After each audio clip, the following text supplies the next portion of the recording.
Hi, and welcome to my in-depth look at the full moon in Capricorn, which is on the 21st of July. As you know, I'm Astrologer Penny Dix, and this is going to be a super interesting full moon. First of all, it's the second of two full moons in the sign of Capricorn, and that means that they've come one after the other with a new moon stuck in the middle, so to speak. And what's interesting is that because the first one was at 0 degrees and this second one is at the 29th degree, which makes it also a blue moon, which has no astrological meaning. It's just a kind of interesting reason why we have the saying once in a blue moon. But what it does is it underscores the energy of Capricorn. So first of all, perhaps we actually have to think about the Capricorn energy as a sign.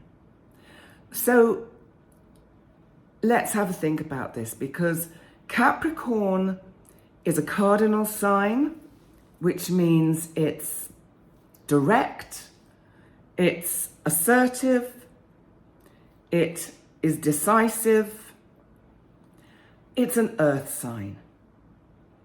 And it's also stoic, a little bit austere, but my God, does it get to the top of the mountain it chooses to climb?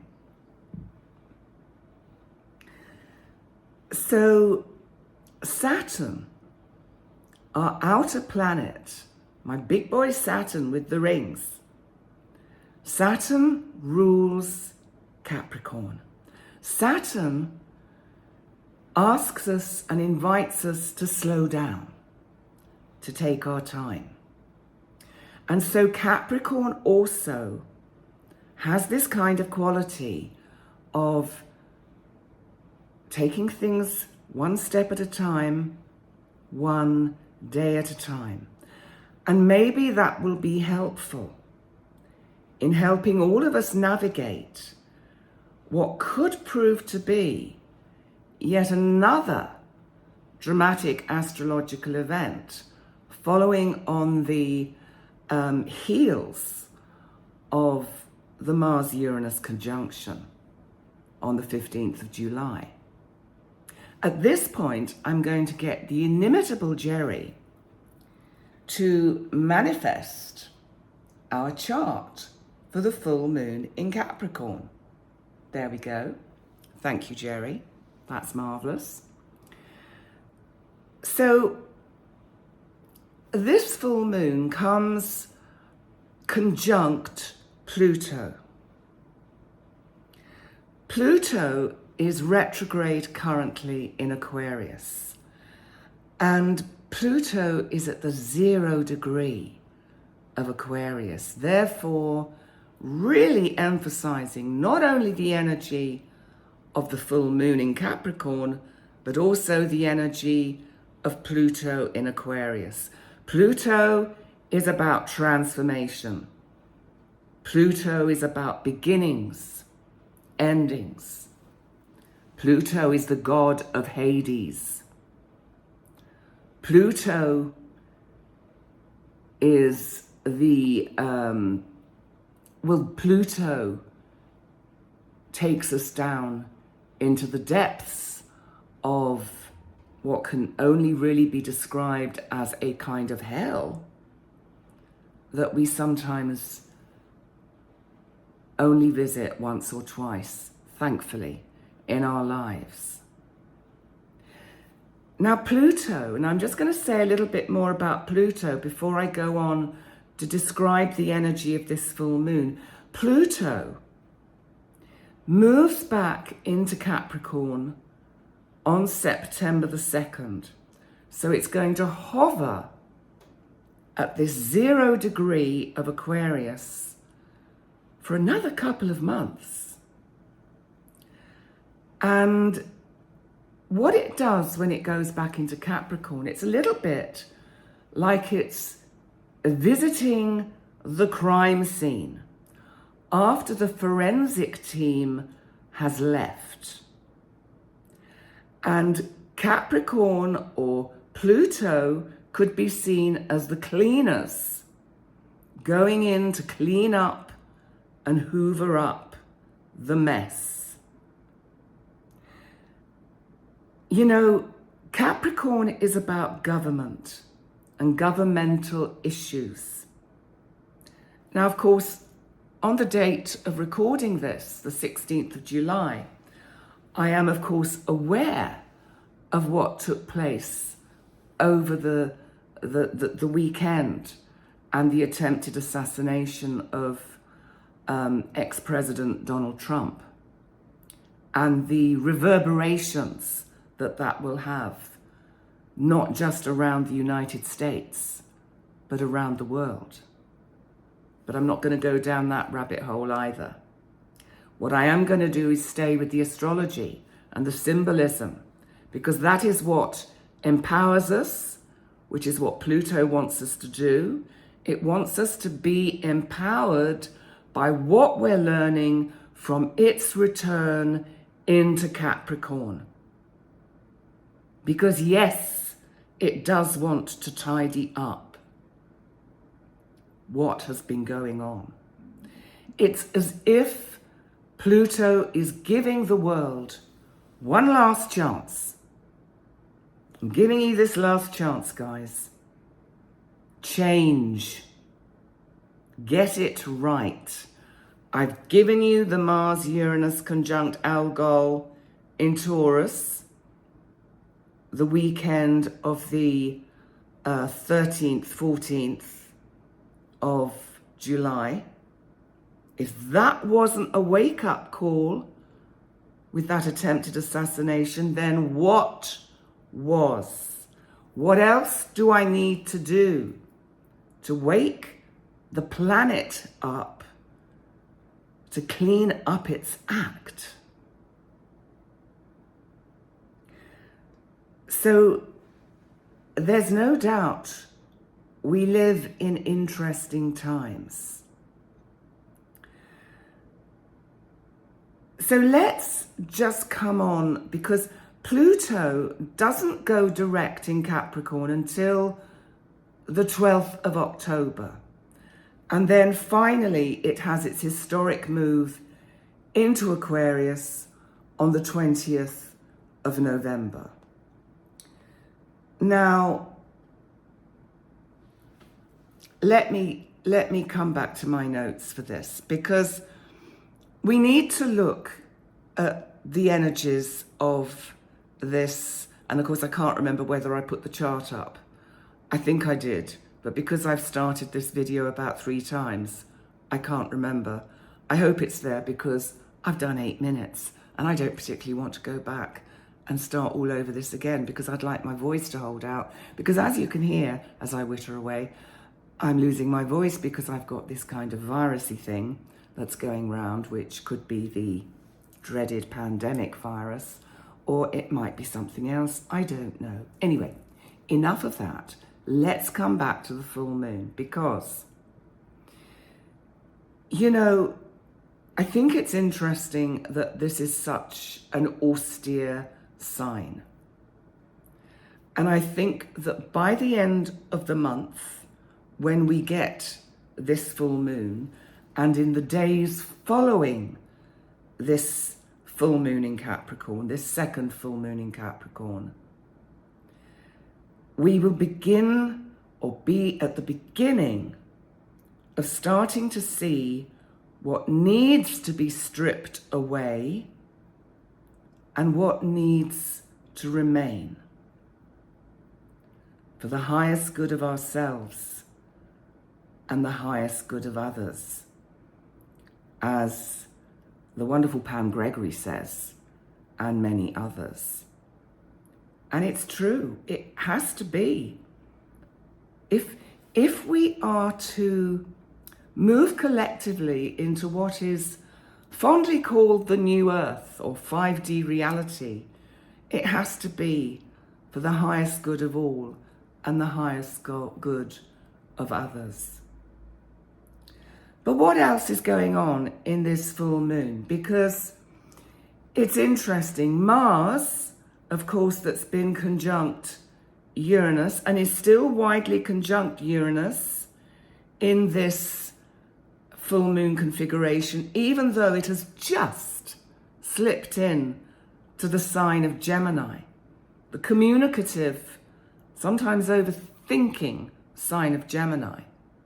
And if you haven't yet seen my Mars-Uranus live stream that I did on July the 15th, pop onto my channel and have a check of that, because it'll give you a sense of what the energies are also leading up to this full moon.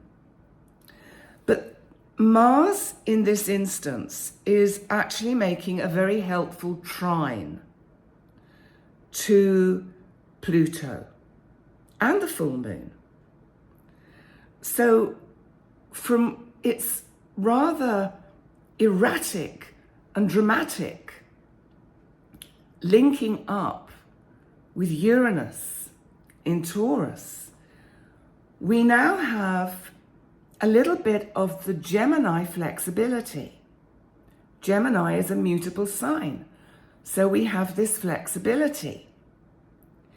So what it does is it frees up the energy of the Mars-Uranus conjunction and says that, hey, whatever may be being mulled over at this time, thought about, pondered about, think, in a sense, outside the box.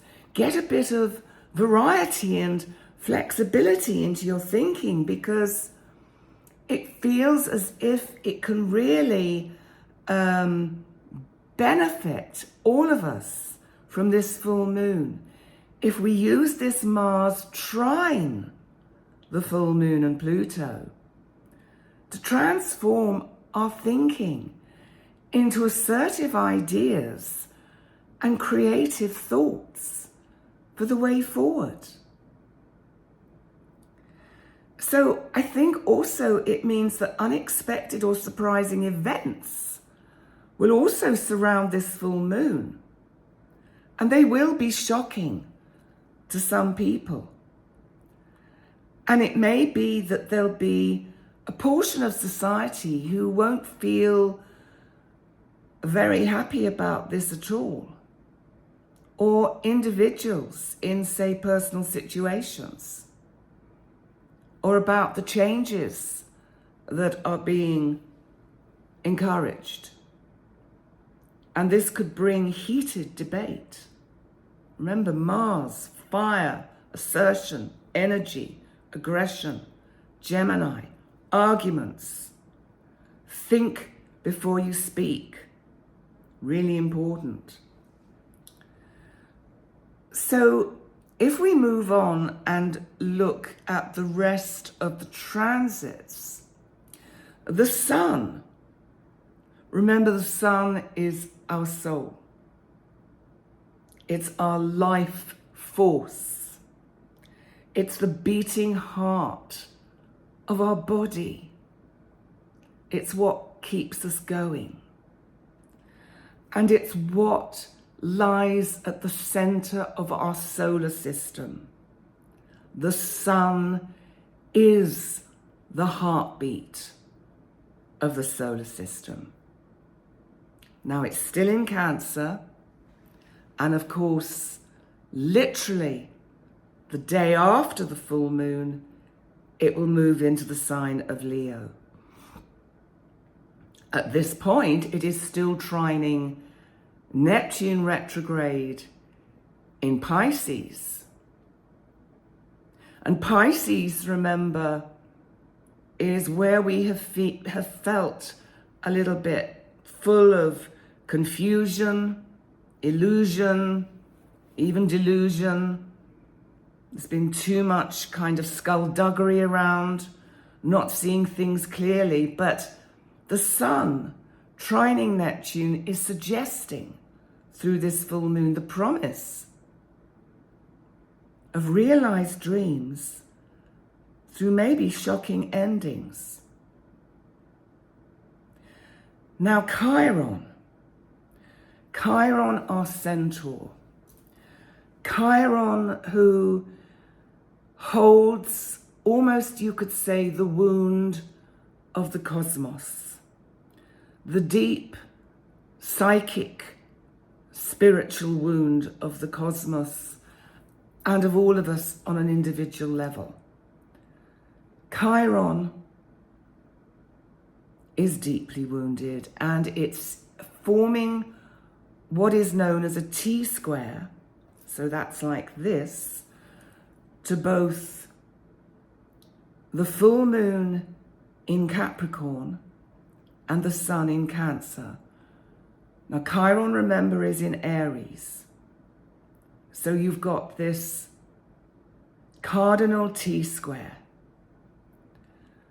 And this is challenging.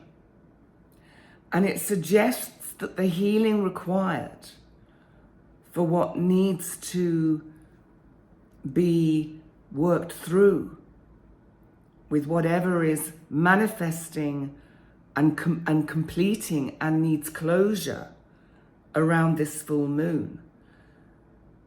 It'll be difficult for some people to manage to heal these wounds in the short term.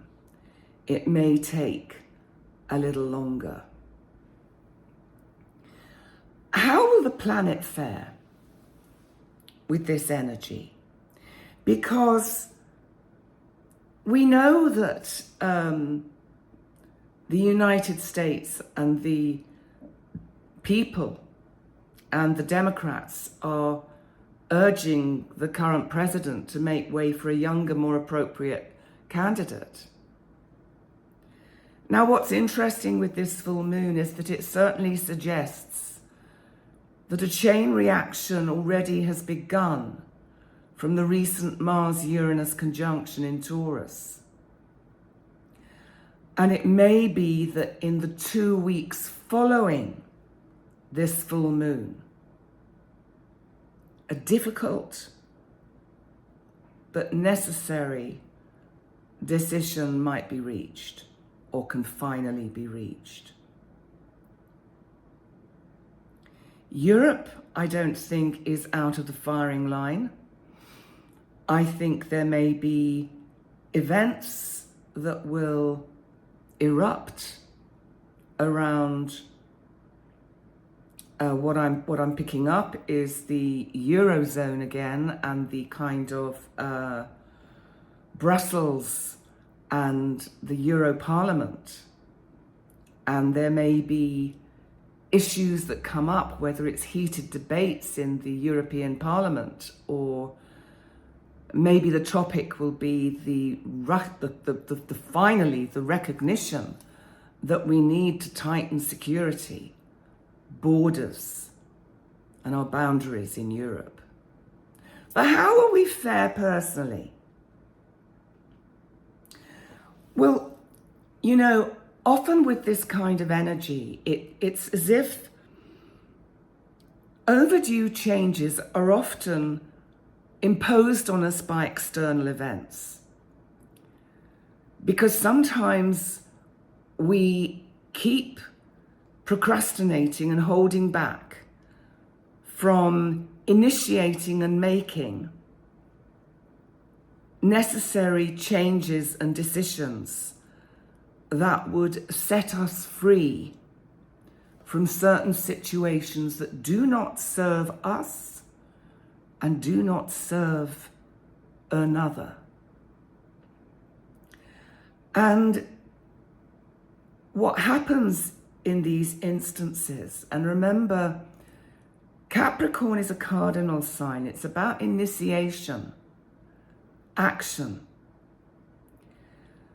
What will happen is that the full moon will bring about a set of circumstances that makes it impossible for the changes that need to take place for them to happen.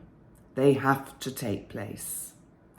So what this full moon is requiring of us to make the passage of the changes less difficult, challenging, and painful, although growth can come through that, is self-honesty. And the recognition that sometimes it's about letting go with grace. And that it's by letting go with grace that we are empowered to aspire to become the highest version of ourselves, for the good of us and for the good of all. So I do think, in conclusion, there are painful lessons within this full moon, and that we're being reminded that holding on to a past that has not served us or others well for some time needs to be acknowledged. And this applies to our world leaders as well. At this point, I'm going to get the inimitable Jerry to remove the chart. There we go. Thank you, Jerry, as always. You know, Capricorn represents government. Therefore, if one is governing, one is in service to the people. Capricorn also represents tough lessons and setting appropriate boundaries. And it reminds us to learn the lessons set before us by Capricorn's ruling planet Saturn, retrograde in Pisces.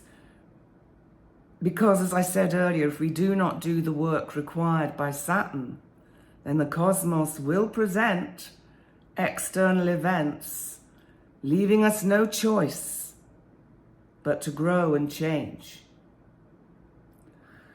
So, you know, life is a school of sorts. Capricorn is very much a teacher sign.